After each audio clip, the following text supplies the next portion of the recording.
Putin के करीबी माने जाने वाले व्लादिमीर सोलोवियोव ने उन्हें लंदन पर हमले की सलाह दे डाली।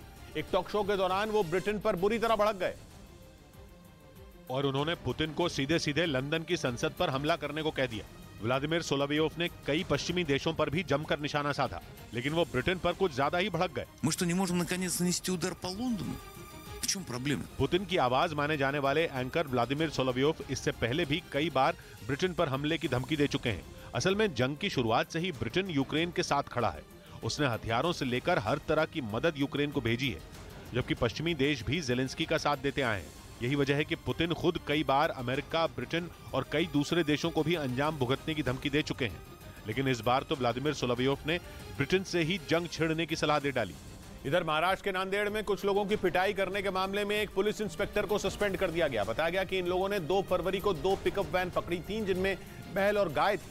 आरोप है कि इसकी जानकारी मिलने के बाद भी पुलिस ने आरोपियों के खिलाफ कोई कार्रवाई नहीं की।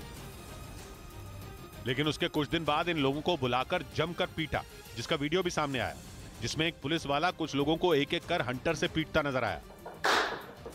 वीडियो में दिखा कि ऐसा करने से पहले आरोपी पुलिस इंस्पेक्टर ने उन लोगों के कपड़े उतरवा दिए और बेरहमी से उनसे मारपीट की। उनसे सवाल जवाब भी नहीं किया, सीधी पिटाई की गई। ऐसे में इस मामले की शिकायत राज्य के गृह मंत्री से की गई, जिसके बाद उस पुलिस वाले को सस्पेंड कर दिया गया। उधर पाकिस्तान के पूर्व वित्त मंत्री शौकत तरीन की गिरफ्तारी की तैयारी शुरू हो गई, क्योंकि वहां के मीडिया ने दावा किया कि तरीन ने पाकिस्तान और IMF के बीच होने वाली बातचीत को रोकने की कोशिश की थी।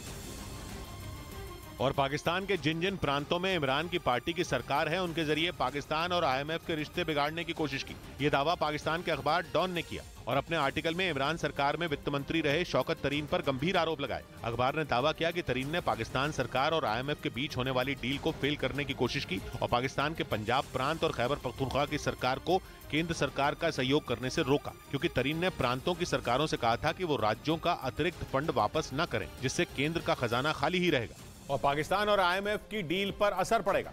अखबार ने पिछले साल लीक हुए एक ऑडियो के आधार पर यह दावा किया, जिसके बाद शौकत तरीन पर गिरफ्तारी की तलवार लटकने लगी।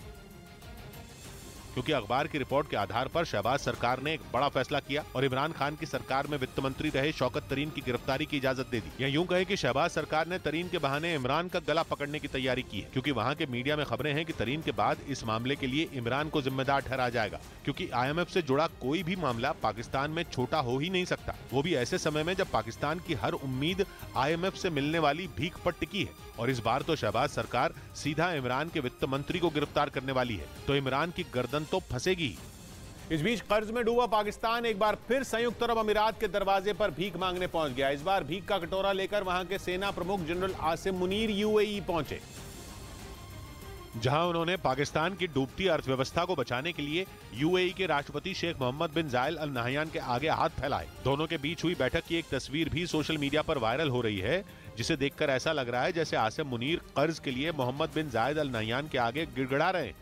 जबकि UAE पहले ही पाकिस्तान पर तरस खाकर उसको $1 बिलियन यानी कि भारतीय रुपयों में 8,000 करोड़ रुपए का कर्ज दे चुका है। इसके अलावा उसने पाकिस्तान को दिए $2 बिलियन यानी भारतीय रुपयों में 16,000 करोड़ के कर्ज लौटाने की समय सीमा भी बढ़ा दी थी।